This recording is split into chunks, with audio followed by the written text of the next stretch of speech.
السلام عليكم ليكيب، جيسبر راكم ملاح. معكم نجيب في فيديو جديده ولا بودكاست جديد، سا ديبون راكم تسمعونا. اليوم عندنا انترفيو جديده مع ان ارتيست، مع نقدر نقولوا نعم نيكون في عالم لا بوند ديسيني ولا الكتب المصوره في الامريكان.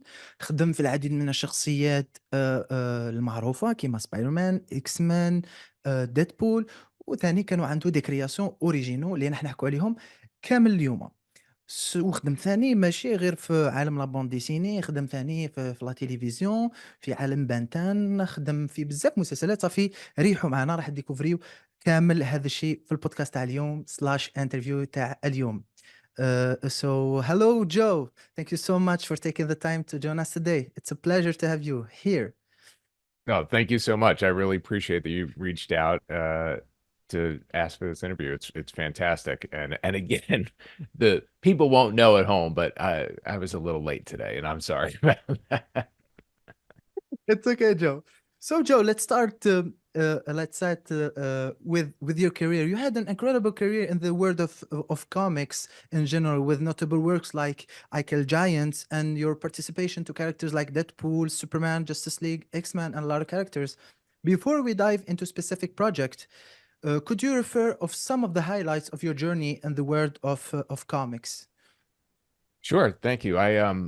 I started out I was went to school for screenwriting. I was at Mm, NYU in the dramatic writing program.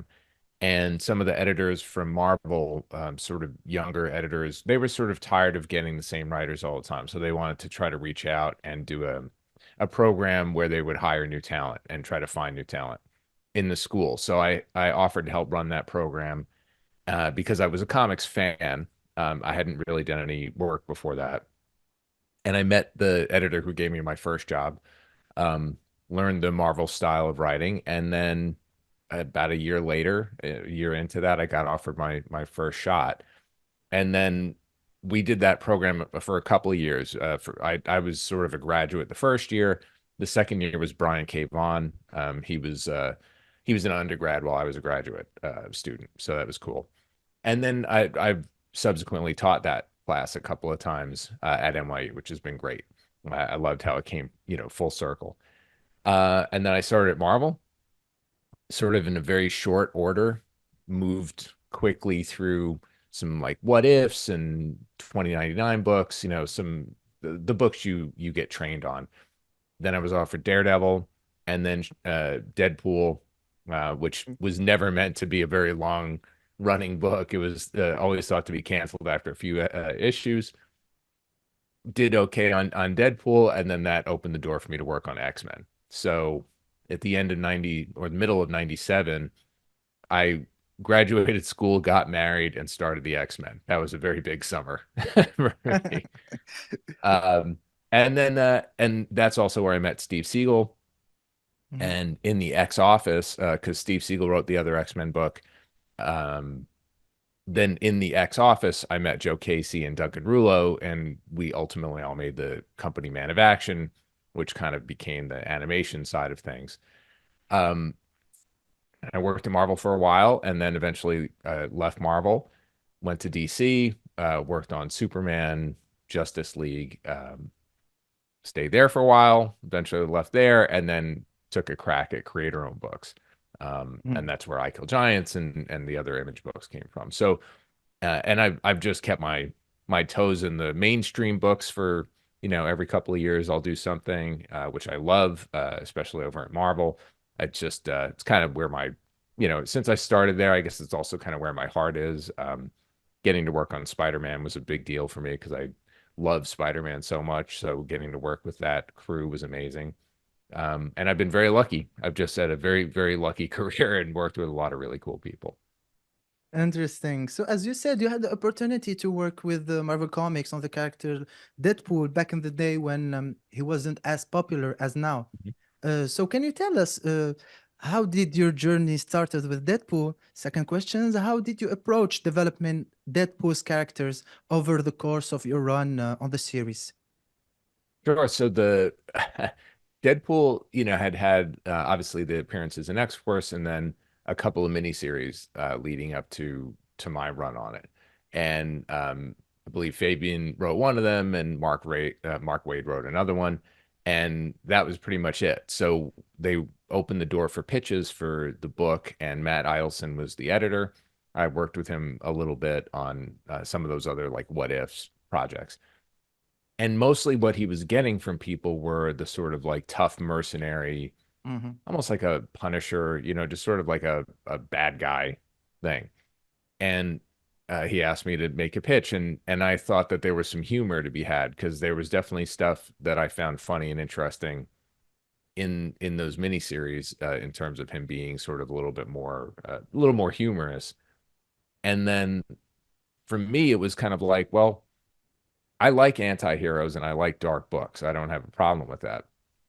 But I have to really like a character. I mean, especially if I'm gonna write him for what I was hoping would be a long period of time, even though pretty much Yeah. we all assumed it would be canceled. And so I pitched this really wild take on Deadpool where he was just absurd and everybody he fought was absurd. Like when we were putting that pitch together, Heroes Reborn was happening, and I don't know if you remember that. It was a big Yeah, yeah. event.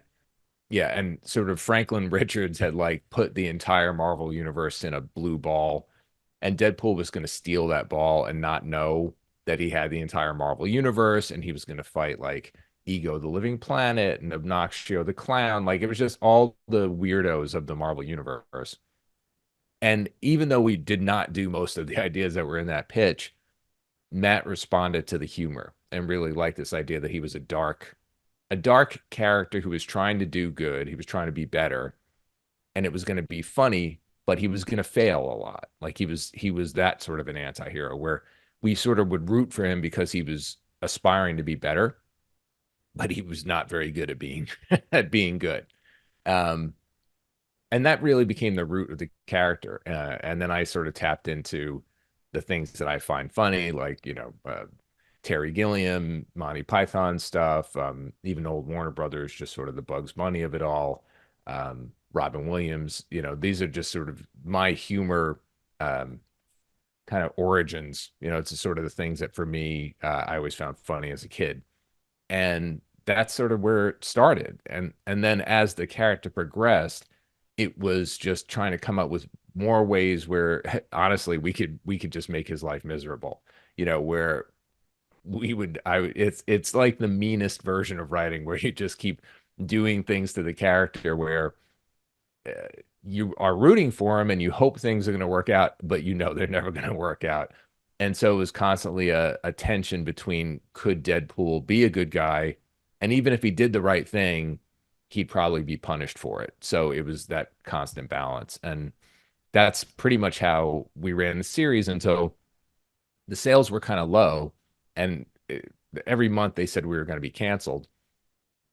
And then fans would write letters, and it was like physical letters. We didn't have emails at that point. I Yeah, mean, we had of course. emails, but it wasn't how people communicated with Marvel.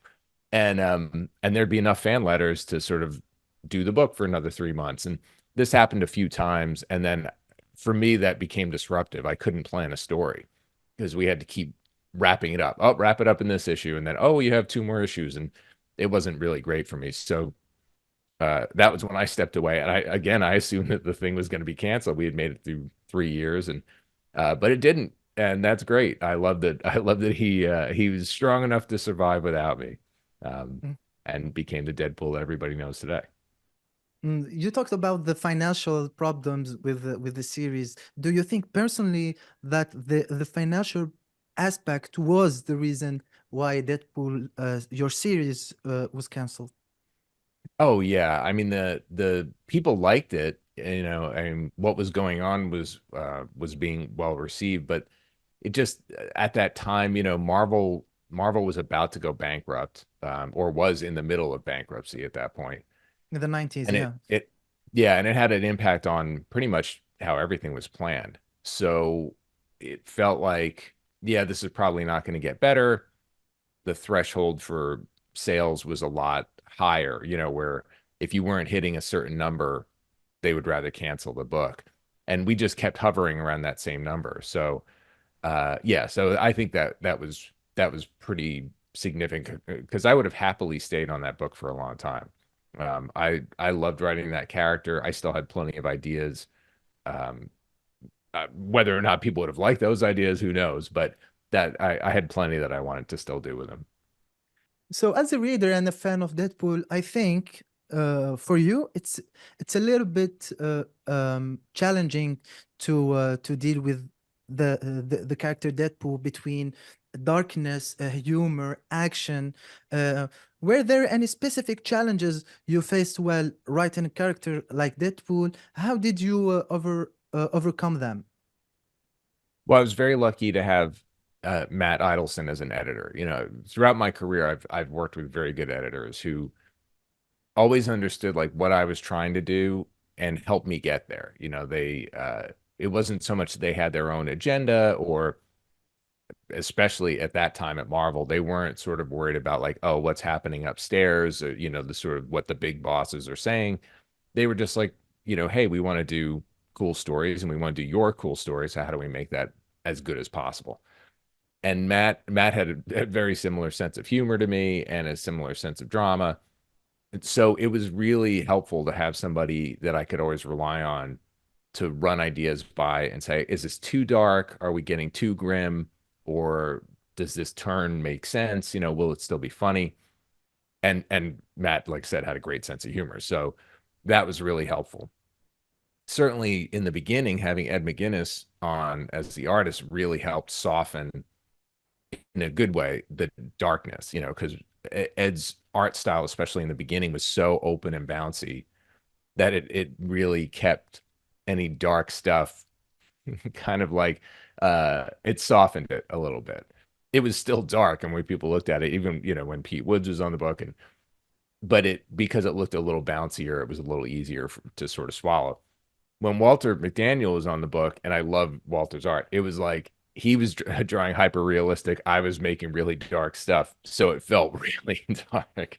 And then we would have to sort of balance things out a little bit more. So it's sort of a constant like check in where you just go, are we keeping on the theme? Are we trying to tell the stories that we want to tell? And are we being true to the world that we built, just so that the audience never feels like they've been cheated, you know, like I think that the especially in the beginning, the fans of Deadpool knew the books would be fun. Sometimes they would get dark, but Deadpool's life was never going to be easy. And I think as long as we kept that in mind, we were satisfying, you know, the fans. It would be little tiny wins and a whole lot of bad. But no matter how bad it got, he would keep getting up again and he would keep trying. So as long as we did that, I think we were in good shape. So after your work and the work of some of the artists in Marvel, Deadpool has become a cultural phenomenon. I think it's influenced a lot of comics. You're definitely one of the people who made a significant impact on shaping this character. My question is, how you think that the character has shaped the landscape of comics, especially in terms of anti-heroes? Second question, what do you think about the two last adaptations of Deadpool in cinema or live action? Sure. So yeah, Deadpool, there was a moment, I couldn't tell you exactly what year, but the first time I saw somebody at a convention where they were cosplaying as Deadpool, but like as a secret Deadpool. So they were like a stormtrooper, but when they took their helmet off, they had a Deadpool mask. That was the first time I knew, like, oh, this character is working on people in a way that I did not anticipate. And so Deadpool as the kind of prankster showing up in other books. I mean, it did start to happen anyway during my run where we would have like Deadpool month and he had to show up all over the place. You know, like when a character starts to become popular, you sort of pump him out. But actually, when we did Deadpool month, he wasn't popular yet, which was kind of funny. But that was when I would start to when I really noticed him at conventions where I was like, oh, okay, there's something happening here, and that's very exciting and very cool. Um, I think people, you know, it's funny. My dad, when I was young, all I wrote was like, you know, very emotional, kind of dark things, right? Because like a lot of young writers do. And I would tell my father about things I was working on. He's like, you know, people like to laugh too. And it was always a good reminder that, like, yeah, it's important to be serious. And I love drama. I love serious drama, but humor really goes a long way. And comic books suffered through a very, very dark period for a very long time. And we continue to sort of live there. And there are reasons for that. Like people thought the origins of comics were just too innocent and too bouncy and too light, like superheroes specifically. And that stuff became sort of silly, right? And childish. So then when the 80s come around, you have Frank Miller and Alan Moore, and we get these, very serious takes and deconstructed characters that really impacted people on a big cultural level, including people, I was a teenager at that time. So a lot of writers of my age grew up with that, like, oh, the grim sort of 80s into the 90s stuff really influenced how we write. And I think artists as well, for sure. So Deadpool kind of became a little bit of a surprise pushback against that, I think. Like, yeah, his story was dark. He was an anti-hero, but there was a lot of fun to be had, and you could laugh at this book. And I think I like to think that it helped remind people, like, hey, these books are supposed to be fun. It's okay to have a dark ride. It's okay to do drama, but we want our superhero books to be heroic and bouncy and etc. So, so if there was any sort of contribution to the bigger, creative conversation with comics, hopefully that was it. That was just a reminder that people like to laugh too. Um, and we just don't have to take ourselves so seriously all the time.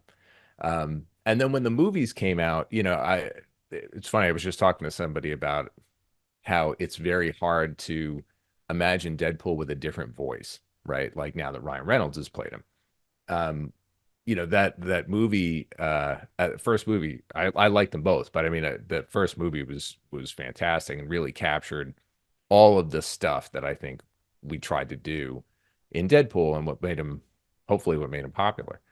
And but it's such a specific voice that Ryan Reynolds brings. The reason that Deadpool's balloons are yellow in the comic was because his throat is messed up. Like his voice is supposed to actually be messed up because of the constant like cancer and rehealing. So I always thought he had like a deep, kind of messed up, gravelly voice. And then you hear Ryan Reynolds and it's this light, bouncy, lilty voice. And it's so funny. And now that's like the only voice people know, right? Um, so it's great. I mean, I love that those films, propelled him into, the bigger cultural conversation. Continues to be a really good antidote for just sort of over serious, superhero films, is the same way he was for comics. Um, I'm very much curious to see what happens in the new one. Yeah. Especially if they really do. I guess, by all reports, it's going to be, sort of a multiverse Mhm. movie. And I really hope that he just like nails the coffin shut on multiverse movies. Uh, and that'll be great, So it's been very, very fun to watch those characters come to life. And certainly to see somebody like Blind Al on the screen, I never in a million years would have thought that was going to happen. So it's been very exciting. Yeah, especially with the comeback of Hugh Jackman. I'm really excited with about this movie. Did Mhm. the production or Fox or anyone in Fox called you in the development of the movie or the production for an advice, for example? No, no. There was one time I had two brushes. I had a couple of brushes with movie people about Deadpool over the course of my career. Like once, well before, I don't know, probably the book was still coming out and like Avi Arad was still in charge over at Marvel. Mhm. Uh, That didn't wind up going anywhere. Then for a little while, I guess David Goyer was writing one. Mhm. And I reached out to him and we had a couple of chats, but no, that didn't wind up going anywhere. And then but no, they've never reached out to me directly. The person, Rob Liefeld is really in charge of Deadpool. I mean, just the way, I'm obviously created the character with Fabian and the he's the gatekeeper, so he's the guy they go to. Um, Mhm. and yeah, I would like to be asked to the dance. That would be nice, but it just hasn't happened. Mhm. Interesting. Beside Deadpool, you had also the chance to work with already established characters, like you said, Spider-Man, Superman, X-Men, BV, Batman versus Superman. How it's different, or how is it different working on an original comic like I Kill Giants and already established characters like Spider-Man, for example, or Deadpool? They're both very different kinds of puzzles. They're what they share obviously is I'm trying to tell a story in a limited amount of time, and I use all the tools that I've learned over the course of my career. I really I was trained up on movie structure, so that's sort of the way I approach all these stories, and so that'll be the same whether I'm writing my own thing or I'm writing a work for hire or somebody else's character. The huge difference is, you come to a character that's already been established, and they have anywhere from, whatever, 10 to 80 years worth of material that you can pick from, and that amount of time of fan expectation and different takes and all this sort of stuff. So when I approach those, it's sort of the math is like, what can I bring to this character that maybe hasn't been done before? Or if I am going to do sort of a return to form, do I have something new to say within that? Like, I don't know if you saw the new Godzilla, but the Godzilla -1, Mhm. it's so much like original Godzilla, right? I mean, it's amazing. It's a big monster movie, but it's political. It's got these elements to it that are, to me, really inherent of the origin of Godzilla, but not necessarily what we all know from the goofier movies, right? The sort of crazy, just fun monster fights. That's more like the legendary movies, the MonsterVerse movies. So if I'm gonna do sort of go back to basics, then it's like, well, what's my angle on that? So Superman, I was newly married, and so since we were putting out 4 books a month anyway, my book was sort of focused on Lois and Clark as a young couple. Even though they had been married in the books for a long time, for me it was like, well, this is a way I can approach this character that feels fresh, and I actually have something to say. Spider-Man, uh, Spider-Man for me was kind of a back to basics. It wasn't even like they had gone off, into some weird territories or anything, but I had come on a year after Brand New Day had happened. So that dust had kind of settled. So it was just like, what's the coolest stuff we can do with Spider-Man? And it was really, as always, how do you torture this character and make him come out cool, at the end. Um, when I'm doing my own stuff, then it's a blank slate. And then you just have the sort of there's nothing to lean on. I mean, you might be leaning on like a genre or certain tropes or certain expectations of the audience, but it's really just trying to cook something up from scratch. And they're both satisfying in very different ways. Like if a creator-owned book hits with people, uh, there's a real source of pride because it's like, all right, this came out of my brain and now I gave it to you and you liked it, and that conversation starts, and that's amazing. But it's not, I wouldn't necessarily say it's like better than the same thing happening on a book that's like a Spider-Man or a Superman. It's because if you can add to the legacy of something, that's pretty remarkable too. It's I've been lucky enough to have a couple of stories that on these characters that people still talk about, and that's amazing to me. Like being the idea that you would contribute a story to Superman that then when people make their lists of important Superman stories, it's still on there. That's a pretty amazing, gift to get. Um, so they're different, but at the end of the day, it's did I write something that connected with the audience in a way that's meaningful? The approaches are different, but the result at the end is the same. Understand. Before we jump into I Kill Giants, I'm curious. Do you have a preference for working on DC or Marvel characters? As you see, I'm a big DC character, so I'm really curious to know about your preferences. It's funny. I I grew up reading Marvel, right? So like as a Mm, kid, I will. I have just a total fan love for Spider-Man and the X-Men, right? That was what I read when I was buying my own comics. Like it was my money and I went to the store. That was what I read. I wasn't really into Batman or Superman until I was older. And Superman, actually, I probably wasn't into until I wrote the character. Honestly, like I liked him in the movies. The movies were very important to me as a kid, but I didn't really know the character until I started working on him. Now I love him. What he represents and the hope and all that stuff is important to me. So I would say that I tend to have a lot of fun doing the Marvel stuff. Um, that's probably where my instincts lie. But I've also had, like, I would love to do a Batman run. I don't have a Batman run in my head, but Mhm. my dad was a police officer, and on the couple of times where I've written Batman, being able to channel some of that stuff into Batman was very cool. Um, I think he's one of the coolest characters. Like, you can't deny how cool Batman is. Um, and the Spectre is one of my favorite characters of all time. So obviously he's a DC character. So there's a lot that I love from both. I tend to love the weird characters though, and there are more. Well, I guess there's an equal number of weird characters, but there's a couple of specific weird ones in DC that I'm attracted to. So, it's like the Spectre or the Demon, or uh there's a there's a really weird character called Brother Power the Geek. I just love. It's just like a bizarre, obscure character. So yeah, I like them both for different reasons.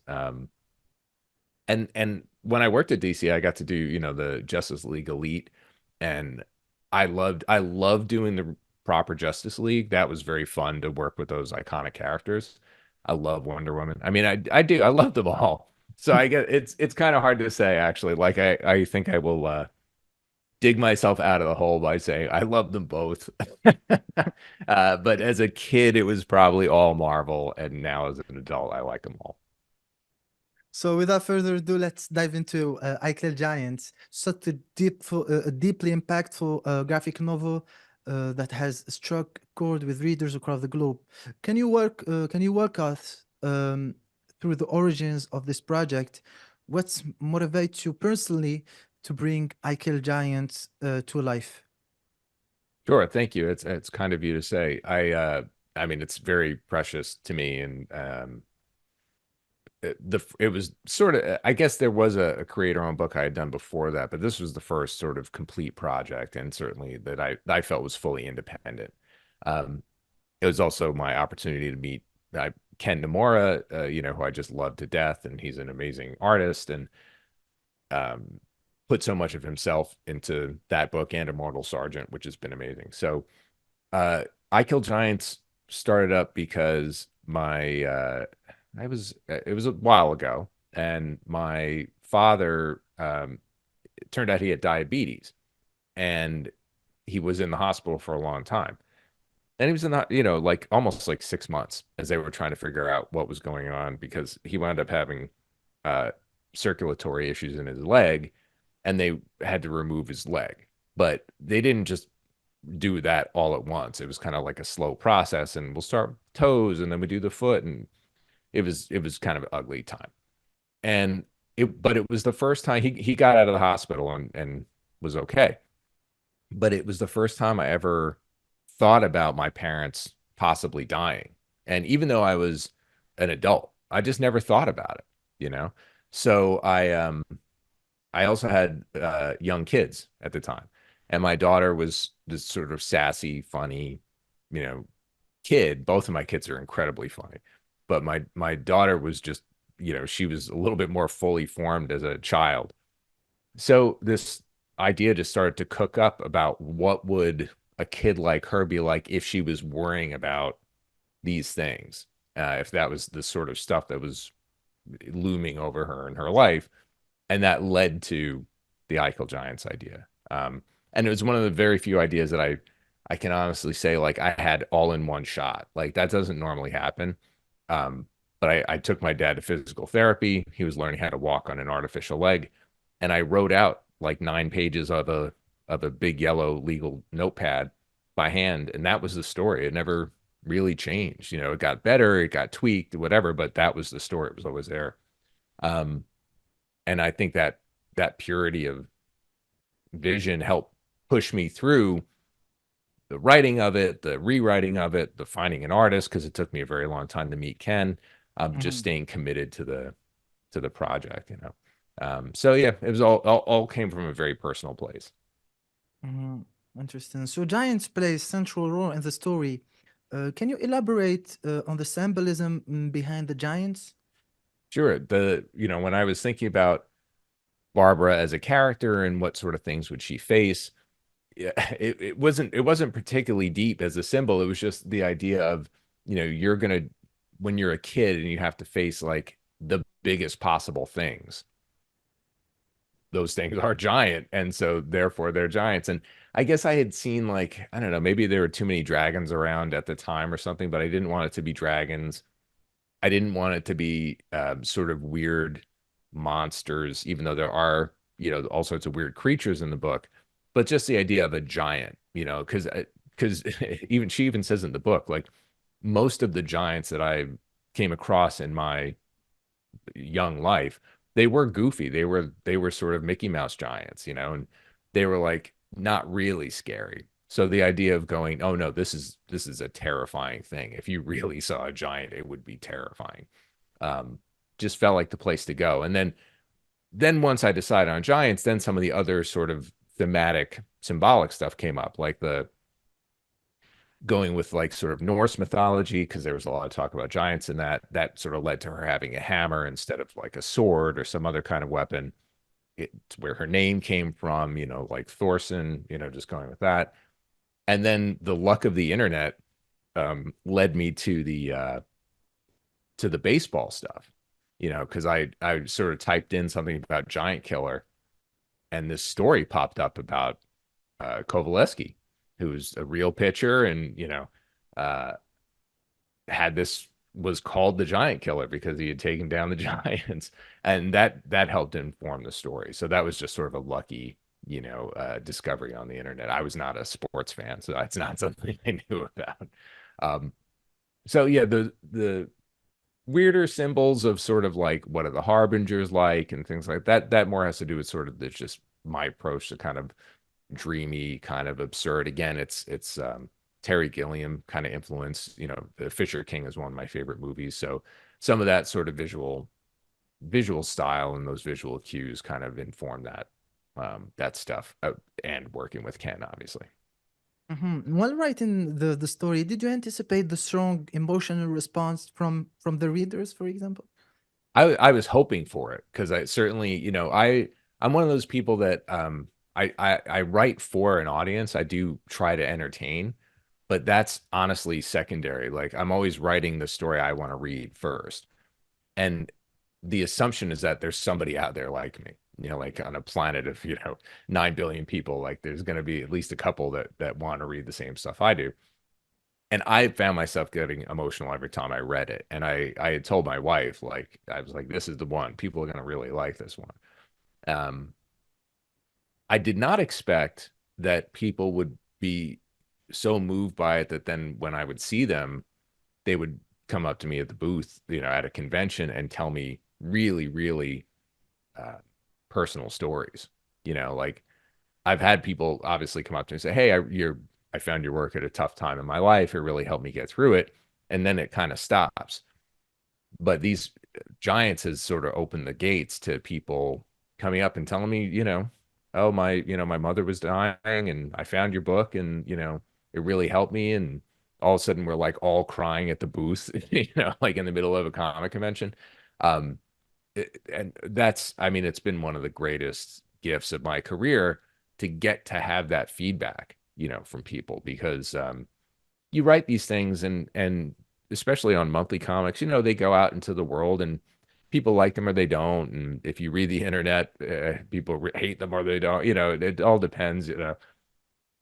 So when you know you've actually made a connection with people and it's meaningful, and then that's how the book lives, you know, because our book has lived for this long and continues to sell every year because of word of mouth. It's because people just talk about, yeah, this book is important to me. You should read it. Or people at a comic store be like, "Oh, you've never read a comic? Try this one." You know, it's been amazing. So yeah, it's a great gift. I could not have anticipated that at all. I just knew that I had done my job. I had conveyed the emotion I was hoping to. So after the success of the story, I'm curious to know what you think about how was your work adapted for the big screen. Uh, where were you happy? Yeah, so it's so funny. Yeah, I mean, I got to write that movie. So that was incredibly important to Mm-hmm. me. You know, I had wanted to do a film of it for forever. When I first wrote the story, I wrote it as a comic script first, but then I immediately wrote it as a film script because I just loved it so much. And when the time came and Christopher Columbus's company was interested and approached me and things looked like it was going well, eventually I had this conversation with Chris Columbus and I said, this is really precious to me and I'm the only person that's going to write it, and if that's a problem, then we should part ways. And he was very supportive. And then everybody that came on after that, they just knew I was the writer. So, which is the opposite of what you hear all the time in Hollywood. Like I was very, very protected, which I loved. And then I met Anders, Walter, who was our director, and he's great. He's unbelievable. He's such a sweet guy and very smart. And once we started looking at the story and how it would translate into a film, there were two big things to keep in mind. One was budget. We didn't know how big it was going to be and how much money we were going to have. And then the other one was what Anders called breaking the movie. And what he meant by that was that I've always felt that in the comic, you can read that book and you can decide for yourself, are the giants real or are the giants in Barbara's mind? Like I wanted that to be completely up to the reader. I have my own opinions, but I always leave it up to the reader. With the movie, that's a lot harder to do, because certain scenes would force the audience to ask questions that it just doesn't happen in a book. It wouldn't even happen in a cartoon. Like an animated feature, you would be able to do this stuff. But in live action, it really changes things. So, the easiest example is in the comic, there's a scene where Barbara slaps Mrs. Moles, and uh, Mm-hmm. when she leaves, it's like these silent panels, but as she's moving through school, this armor is building up on her. And then she's sitting out on a bench and the fairies are talking to her, and all of a sudden she gets punched by Taylor. And I love that scene. I mean, I think it's a great visual representation of what's going on for Barbara. But if we show that in real life, Taylor would have to say something about the armor. If she does say something about the armor, okay, the armor's real. Where did it come from? Did she pull it out of her locker? Is it magic? What is it? If she doesn't say anything about the armor, then she didn't see it. So clearly it's not there. It's fake. It's just in Barbara's mind. We have that flexibility in a comic and we have it in animation. We don't have that same kind of flexibility in live action, typically.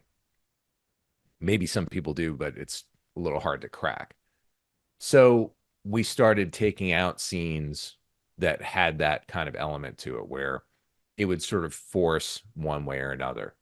And where we landed up is probably something that leans a little more towards, okay, a lot of this stuff might have been in her mind or her imagination, but the impact of the story is still the same. And that's okay. Like I was okay with it as we developed it. Um, do I wish that there was some way to maintain that magic of you aren't really sure Mm-hmm. what's real and what's not? Um, yeah, Pan's Labyrinth is one of my all-time favorite films, and I do think you can look at that movie both ways. I think you can look at that movie as it's a fairy tale and something incredible happens, or you could look at that movie as just a girl's, tragic story. Um, and we just couldn't really figure out a way to do that.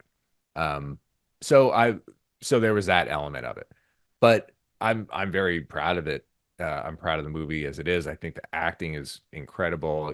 Madison was an amazing, amazing Barbara, and Zoe Saldana was so great, and she really kept the movie alive when we had all sorts of issues with money coming and going. You know, it obviously takes a lot to get a film made, and sometimes we had money, sometimes the money disappeared. She changed agencies in the middle of, you know, the whole thing, and they didn't want her to do this little independent movie because she was doing all the big Marvel stuff was, you know, sort of on the plate and coming down the pike. But she just stuck with it because she really liked the emotion of it and what the story was trying to say. So yeah, I'm very proud of it. Do I do I wish we had $80 million so it could have been a, you know, different kind of thing? Sure, that would have been great, but I'm very proud of what we did and how we did it. The team was just fantastic. It was a lot of creative people trying really hard to make this, you know, this special little story. Speaking of adaptation, do you think there is some elements that you can't adapt from manga or comics or la BD, French, Mhm. Belgian BDs? Yeah, that debate was the event after after there was the news that One Piece was gonna be adapted on TV. Mhm. What do you think about that?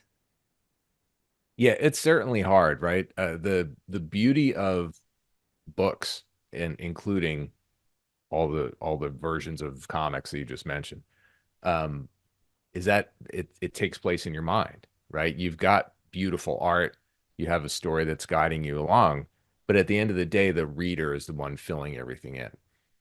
And as soon as we see that translated into live action, it makes certain things concrete, right? So you and I might have different ways that we imagine Luffy stretching, you Mm-hmm. know, and I might see it and go, "Oh, that's exactly what I thought." And you might go, "That's the worst thing I've ever seen." Like, regardless of the quality of the animation or the CGI or whatever.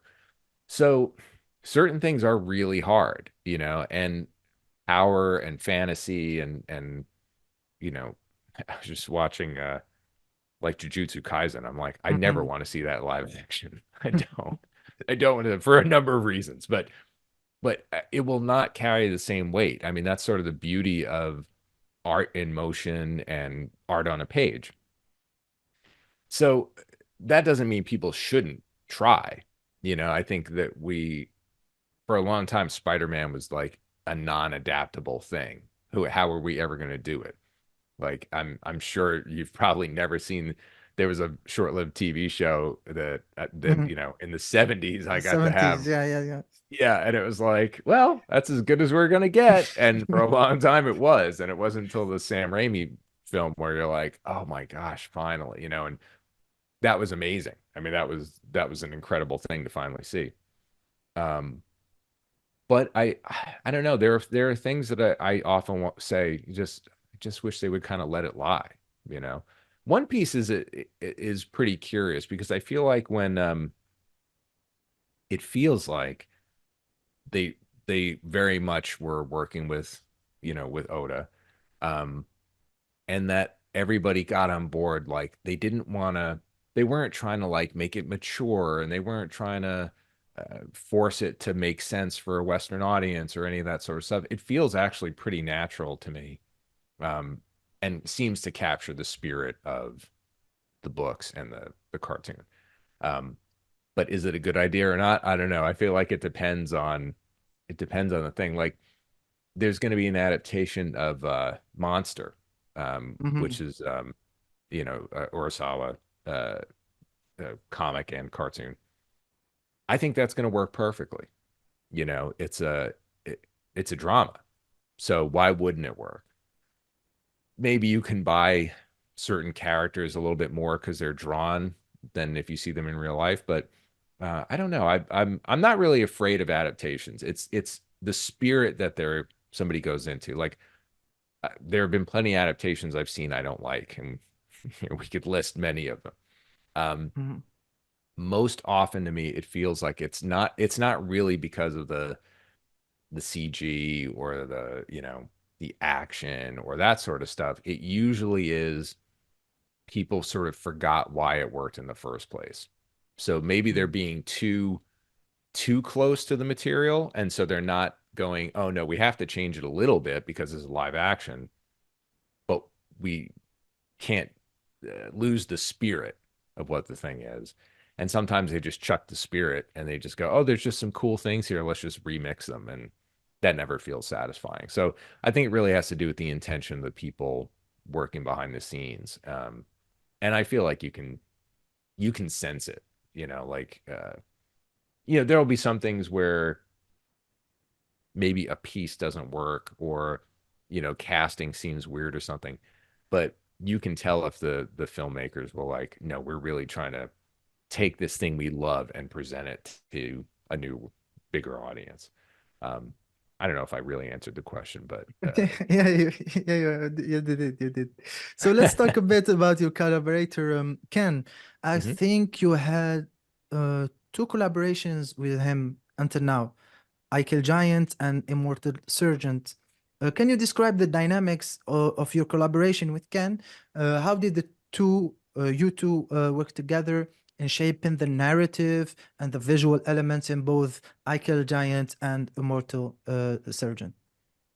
Yeah, Ken is fantastic, and I'm so lucky I got to meet him. I was at a comic convention in Bilbao, Spain, and Spain. Mm. he yeah, and he was sitting with me at a table. And one of the cool things about European conventions in general, especially the smaller ones, is that it's not so much like in America where there's like the really established people are over there and the new people are over here. There's a lot Yeah. more encouragement for people to just sort of mix, and mingle, Mhm, and mhm. which for me is incredible because I've become introduced to artists and writers that I would never have known before, and and they're great. They're just fantastic.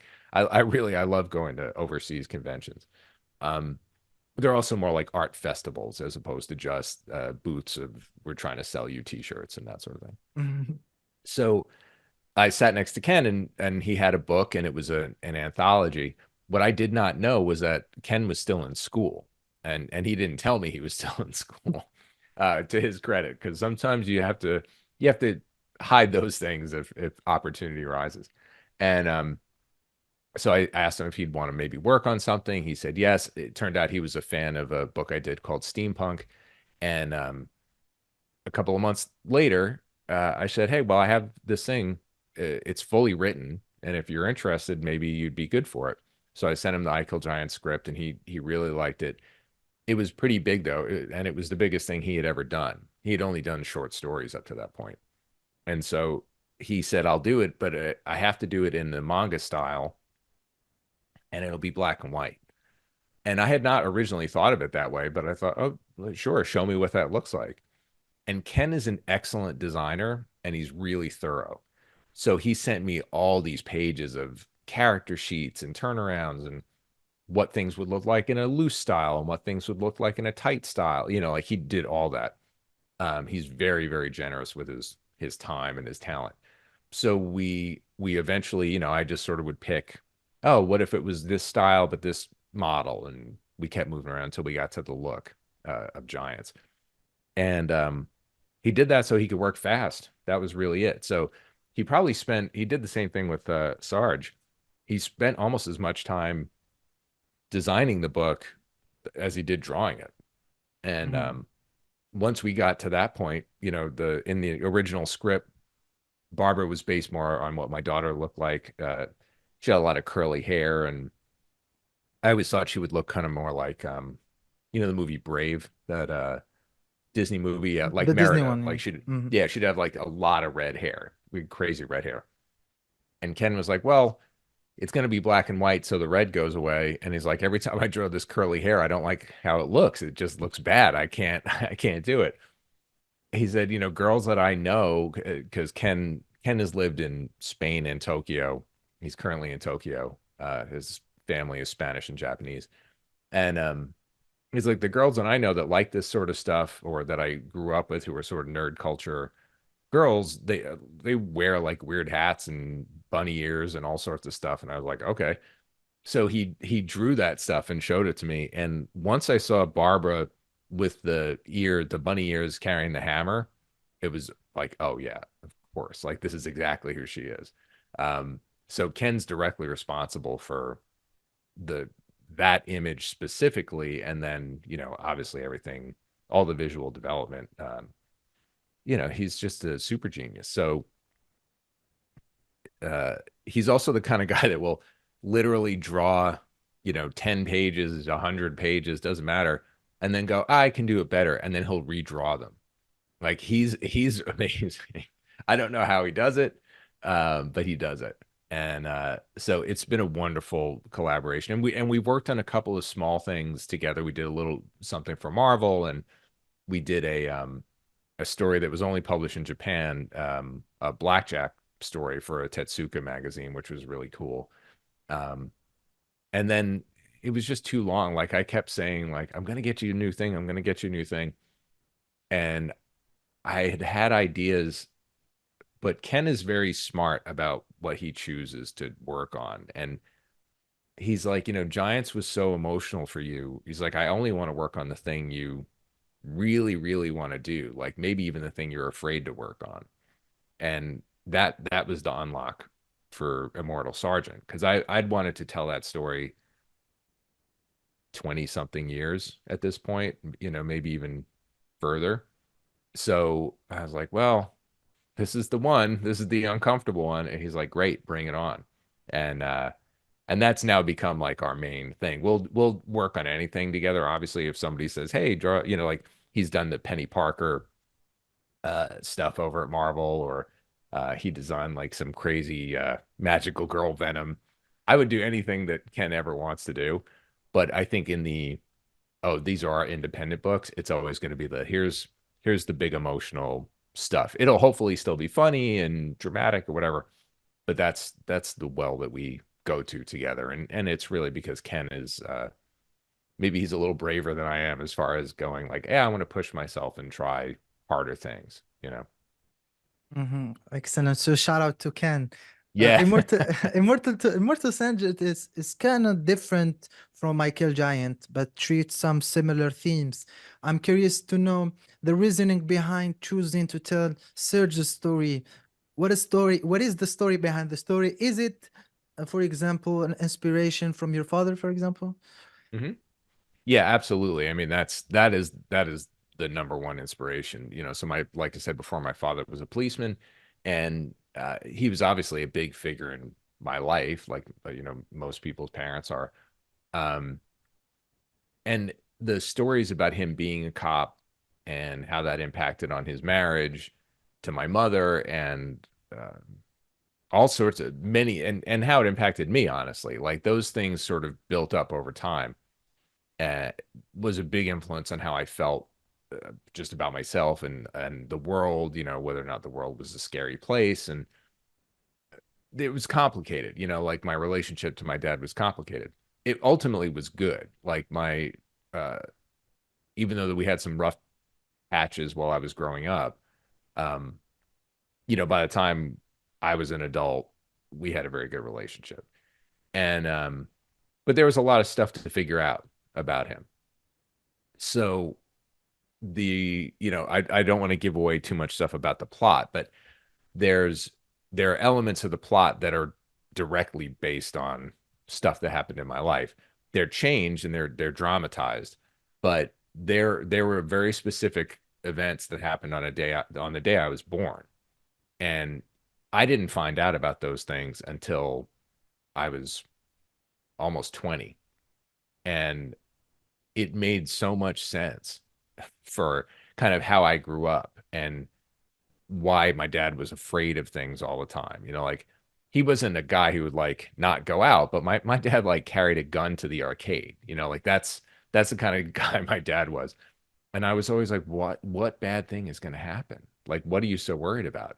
And it made me scared as a kid. But we so analyzing that stuff and then going, well, my father passed away a long time ago. He actually died when I Kill Giants was coming out. So it took a really long time for me to sort of work on this story, which I always just wanted to be this father-son story of this sort of retired cop and this his weirdo creative son trying to like reconcile their relationship. Um, and then working on this case became the catalyst for that. So yeah, it's very deeply personal, and I would never claim that it's an autobiography or a memoir or anything like that. That's not true. Sarge is much worse than my dad ever was. And but the cop stories are stories he told me, and there's a bunch of stories that are directly lifted from my life, only slightly changed because there's stories that are here all the time. And then like I said, there's some big elements that are adapted from real life events, but not exactly the way they're done in the book. I'm a person who grew up watching Ben 10, or Mhm. it's a period in my life. So my question is, can you share with us your role and your involvement with shows like Sonic Prime, recently with Netflix, Teenage Mutant Ninja Turtles, and the universe of Ben 10? What drew you to these particular project or television in general? Sure. I mean, I love animation. I would say that most of what I watch is animation. Um, and it's anime more than Western stuff, but that's okay. There are good Western things in there. But I just love it. I've always loved animation. So way back in the day, as we were kind of getting Man of Action off the ground, we started the company really because two reasons. One was we liked each other. You know, we liked working together. We all worked together in the X-Men office. We all worked together in the Superman office, and we liked making up stories together because you all come together for like a big story conference, and then you go off and write your own comics. So we thought, well, what if we did that for ourselves? You know, Hollywood was not a particularly nice place to comic book creators, especially at that time. People we knew that were pretty well respected were just getting, crapped on all over the place. And we thought if we had a company that people would have to treat us better. That not did not turn out to be true, but it forced us to work together. So we were at a comic convention, and the guys who do the show Robot Chicken, we knew them from other things. And they came up to us and said, "Hey, Cartoon Network is asking us to pitch them a superhero show, but we don't do superheroes. We do our crazy, raunchy comedy. But we thought about you guys. Would you guys want to go in?" So we're like, "Yeah, of course." And the guy who was the executive, very Hollywood guy, and we said, "We'll give you 20 ideas in 20 minutes." And he's like, "That sounds great." And then we had to make up 20 ideas. We're like, we didn't have them. We just had to invent them. So there were four of us, so we each came up with 5 ideas. And then we literally pitched them to him like with a bell. Like it was 1 minute. And if you couldn't get your idea out in a minute, we'd hit the bell and move to the next one. And he was very clear about the stuff he liked and didn't like. So if I was like, it's werewolves flying planes, he'd be like, "I hate werewolves," and then that was the end of that pitch. And then one of those pitches was Ben 10. Um, Also in there was Ben 10, Generator Rex, and then what would become Zach Storm. Originally it was called Seven Seas. Um, so there were, many of the things that we have pitched in that first meeting have actually come to life and been produced, which is great. Um, and then it was, this executive really championing the the idea. It was a little different in the beginning. It was a kid who could switch places with himself from alternate universes, which we were not in the land of everything had a multiverse. So, it was 18 years ago, longer than that, actually. It was probably more like 20 years ago. And they liked the idea, but they thought it was a little complicated. So then it became superheroes, but they had too many superheroes. They were doing Teen Titans was really big, and they had a lot of superhero stuff. And then it finally became aliens.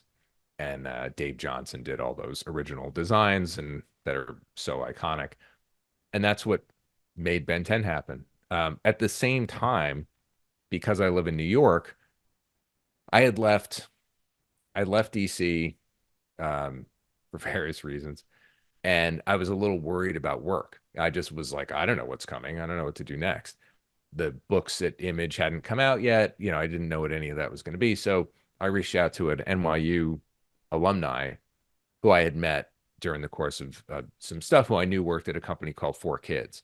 And that company's not, it still exists, but it's not the same as it was.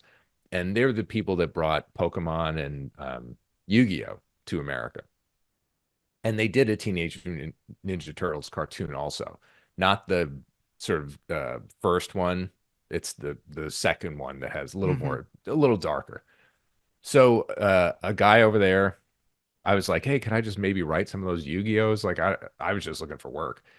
And he was like, nah, I don't think that's the right thing for you, but we are doing a new Turtles cartoon. So would you be interested in working on that? And that he taught me so much about the business, even though the show is not necessarily the best show of, certainly not of the Teenage Mutant Ninja Turtle franchise by a long shot. We tried. It was a very toy driven show and had its issues, but I learned a ton. So that was happening at the same time that Ben 10 got picked up. So just sort of the winds of fate just drove me towards animation, which was pretty great because I always loved it. Mm-hmm. So, Joe, thank you so much for your time. It has been a pleasure discussing your work. Last word, if you want to, before we end this interview. Oh, I just want to thank you again. I mean, it's wonderful that you reached out. I'm so happy to know that these books and these projects have impacted people all over the world and especially in your corner of it. I just think it's great. And just thank you for this opportunity and I hope people continue to enjoy the work as it shows up. Thank you so much, Joe.